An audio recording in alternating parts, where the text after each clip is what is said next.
A hi hello welcome back to my channel. So ఈ vlog మీరు చూస్తున్నారంటే ఎంత క్యూరియాసిటీగా చూస్తున్నారో నాకు అర్థమవుతుంది. ఎందుకంటే ఇది నాకు కూడా చాలా ఇంపార్టెంట్ వ్లాగ్ అండ్ ఇది నా రియల్ ఎమోషన్ కదా. దీన్ని ఎక్కడ నేను ఒక వ్లాగ్లా ఒక కంటెంట్లా క్రియేట్ చేయలేను.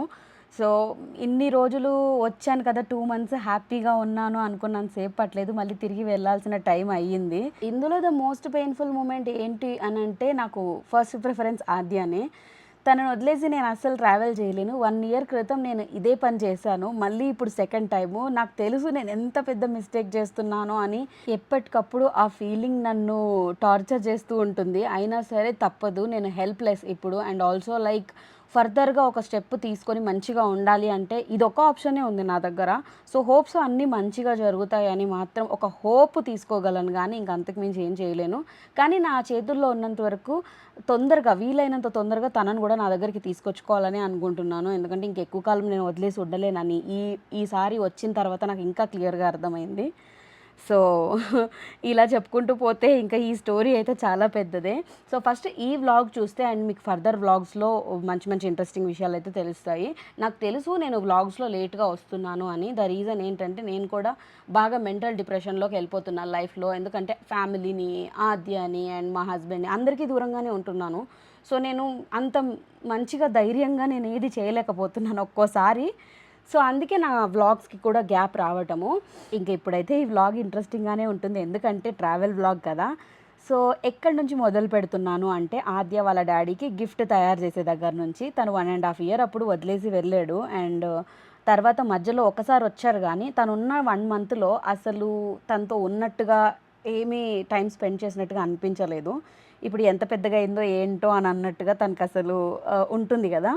అందుకే అన్నమాట తన వంతు తను ఏం చేయగలుగుతుందో అదే ఫ్రేమ్ చేయించాను నేను. నాకు ఏంటంటే ఆ ఫాదర్ డాటర్ బాండింగ్ అనేది తగ్గడం అస్సలు ఇష్టం లేదు. మళ్ళీ అది బ్యాక్ ఇంకొక 1 yearలో వచ్చేయాలని గట్టిగా కోరుకుంటున్నాను.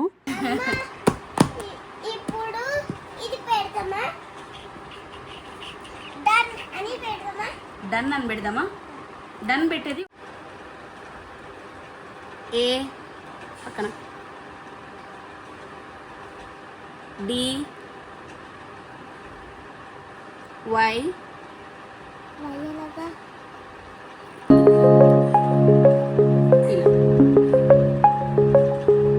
దగ్గరికి రాయి.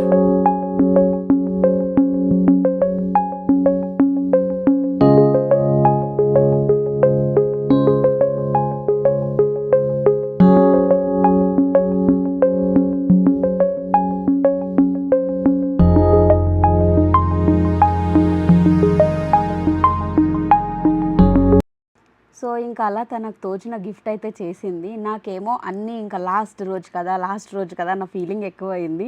ఆ రోజు ముందు రోజు తనకేమో హోంవర్క్ చేయించాను, మళ్ళీ ఇలా చేయించాలన్నా కూడా నాకు ఎంత టైం పడుతుందో అన్న ఫీలింగ్ ఎక్కువైపోయింది. అమ్మ ఎక్కడికి వెళ్తున్నావు? డిసెంబర్కి నువ్వు వచ్చేది ఎయిర్పోర్ట్కి కదా, డిసెంబర్కి వెళ్తున్నావా డైరెక్ట్? ఇంకా బయలుదేరుతున్నాం అనే టైంకి ఆద్య చేసే హడావిడికి నాకు ఇంకా ఇంకా ఇంకా ఇంకా ఎక్కువగా బాధగా ఉంది.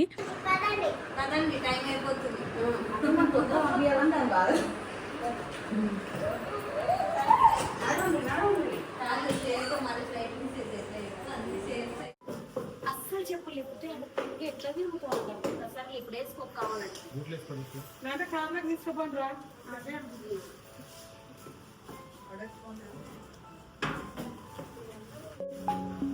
కిందంతా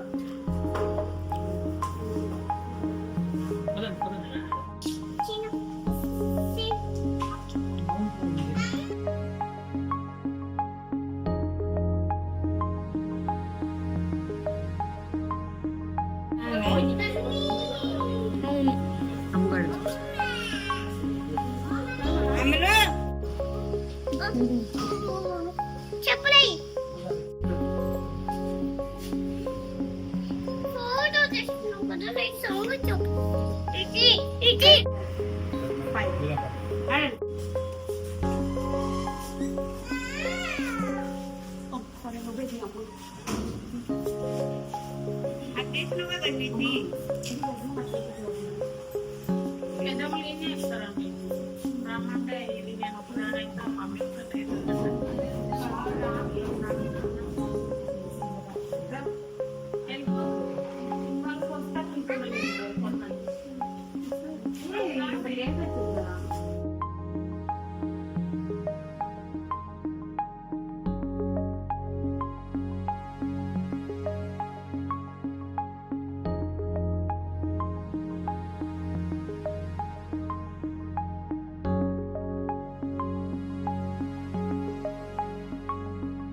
యాక్చువల్‌గా నేను బయలుదేరే టైంకి ఫుల్ వర్షం పడుతుంది. ఇంకా అయినా గూడా అలానే వచ్చేసామనమాట.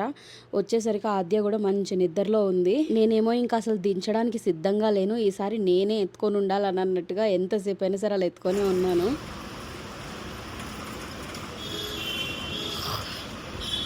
ఎన్నో సార్లు మా అత్తయ్య చెప్తూ ఉంటారు, "బయలుదేరేటప్పుడు ఏడవకూడదు. అసలు నువ్వు సంతోషంగానే వెళ్ళాలి. సంతోషంగా వెళ్తే అన్నీ సంతోషంగా జరుగుతాయి. ఏడుస్తూ వెళ్ళకూడదు. నువ్వు వెళ్తుంది మంచి పని కోసం" అని. కానీ ఎన్ని చెప్పినా కూడా అది అదొక ట్రూ పెయిన్ ఇంక అసలు ఎక్స్‌ప్లెయిన్ చేయలేం మాటల్లో. ఎందుకంటే తను వదిలేసి వెళ్తున్నాను. ఇంకా లోపలికి వెళ్తున్నాను అననే మూమెంట్ దాకా కూడా ఏడుస్తూనే ఉంటాను నేనైతే.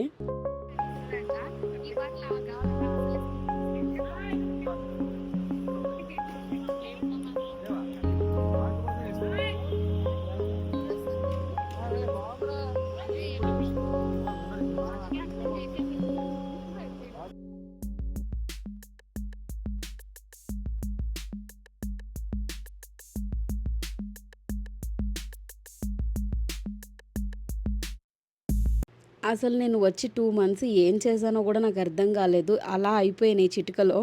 తర్వాత మళ్ళీ ఎప్పుడొస్తానో లేదో తెలీదు. అది కూడా క్వెషన్ మార్కే.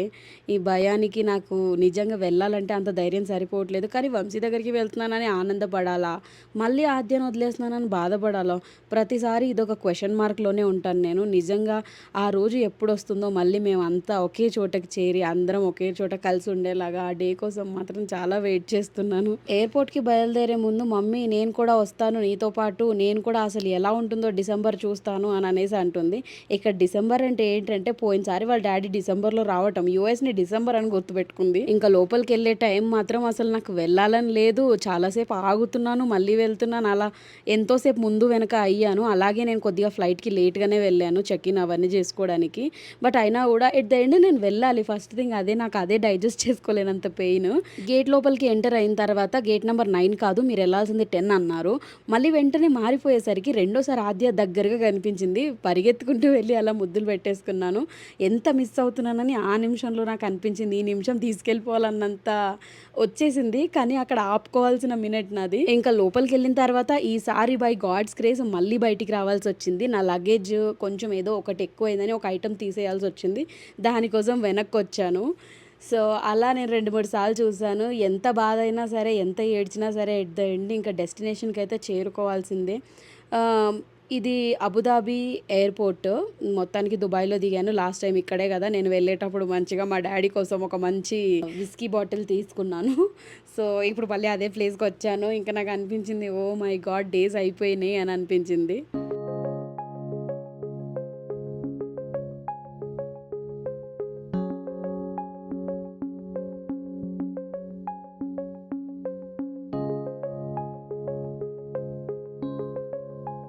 యాక్చువల్‌గా వచ్చేటప్పుడు కన్నా గూడా వెళ్ళేటప్పుడు నాకున్నవి 3 ఫ్లైట్సే. వచ్చేటప్పుడైతే 4 ఫ్లైట్‌లు మారాను.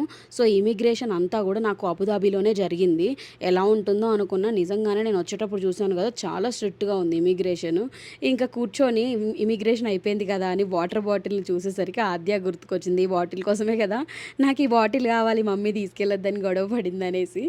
సో, అలా కొంతసేపు కూర్చున్న తర్వాత నా నెక్స్ట్ డైరెక్ట్‌గా ఇంకా యూఎస్ ఫ్లైట్ స్టార్ట్ అయిపోయింది అక్కడి నుంచి. ఇది మాత్రం చాలా లాంగ్ ఫ్లైట్ ఆల్మోస్ట్ ఇక్కడే నేను 15 అవర్స్, 14 అవర్స్ దాకా ఈ ఫ్లైట్‌లోనే కూర్చోవాల్సొచ్చింది.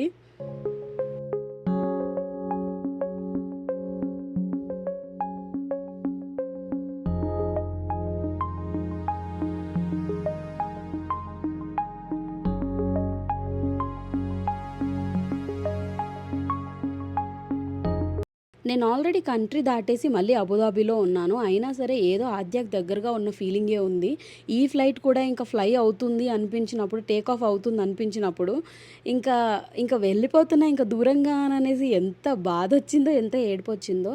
యాక్చువల్‌గా ఫస్ట్ టైం నేను యూఎస్ వచ్చినప్పుడు మాత్రం ఇంతలా ఏడవలేదు. ఫ్లైట్ ఎక్కగానే ఏడుపు ఆపేసా నేనే స్ట్రాంగ్‌గా ఉండాలని. సెకండ్ టైం మాత్రం ఈసారి వచ్చినప్పుడు చాలా ఎమోషనల్ అయిపోయాను. ఎలా అంటే లిటరల్‌గా యూఎస్‌లో ల్యాండ్ అయిన తర్వాత కూడా నేను ఏడ్చేశాను. ఆద్య గుర్తుకొచ్చి అంతలా ఎమోషన్ అయిపోయాను. యాక్చువల్గా ఇక్కడ అంతలా ఎందుకు అంటే నేను చాలా ఏడుస్తుంది, గోల చేస్తుంది, నువ్వు వెళ్ళొద్దు నేను వస్తాను అని అంటుందేమో అని భయపడ్డాను. తీరా చూస్తే బాయ్ మమ్మీ అనేసి చెయ్యి ఊపుతూ కనిపించింది ఆద్య నాకు. ఆ మినిట్ నాకు ఫ్లైట్ దిగే వరకు అది గుర్తుకొస్తే కూడా ఏడుపే. అలాగా ఫ్లైట్లో ఫుడ్ ఇస్తే కూడా అది కూడా తినలేకపోతున్నా. ఎందుకంటే మెంటల్ అప్సెట్ నాకు చాలా ఎక్కువ అయిపోయింది. డిస్టర్బ్ అయిపోయాను ఈసారి. నేనే ఇలా ఉంటే ఆద్య ఎలా ఉంటుంది అనిపించింది. సో ఒక రైట్ డెసిషన్ తీసుకున్నాను. నాకు ఈ పెయిన్ తీసుకోలేక రాగానే రైట్ డెసిషన్ తీసుకున్నా. అదేంటో నేను మీకు ఫర్దర్ వీడియోస్లో చెప్తాను. బికాస్ ఎందుకంటే నేను ఒక స్టెప్ ఇనిషియేట్ చేశాను కానీ అది సక్సెస్ అయితేనే కానీ షేర్ చేసుకోలేను ఏదైనా కూడా.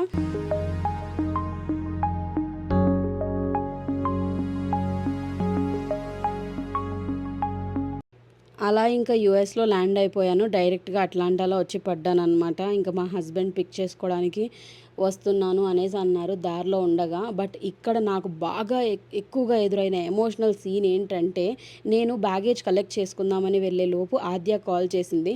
వాళ్ళకి మిడ్నైట్ 3 అవుతుంది. ఆ టైం వరకు మెలకుగా ఉండి కాల్ చేయడం నాకు కొంచెం ఆశ్చర్యం వేసింది. సో నేను ఇంకా వంశీ ఇద్దరం కూడా లైన్లోనే ఉన్నాం తను ఏం మాట్లాడుతుందో అని చెప్పేసి. కానీ చాలా ఎమోషనల్ అయిపోయి ఒకవైపు మా హస్బెండ్, ఒకవైపు నేను, ఇంకా ఒకవైపు ఆద్య మమ్మీ 10 days అప్పుడే అయిపోయింది నువ్వు వచ్చేసేయి అనేసి తను అడగడము, ఇవన్నీ కూడా లిటరల్గా చాలా అంటే చాలా చాలా హర్ట్ అయ్యాము. నిజంగా గమనించినట్టయితే మా హస్బెండ్ ఫేస్లో ఆర్టిఫిషియల్గా ఉంది స్మైల్. మీరు గమనిస్తే నేనేంటంటే నేను ఆల్రెడీ ఆ ఫేస్ దాటేసి ఫ్లైట్లో ఏడ్చేసి ఉన్నాను కదా.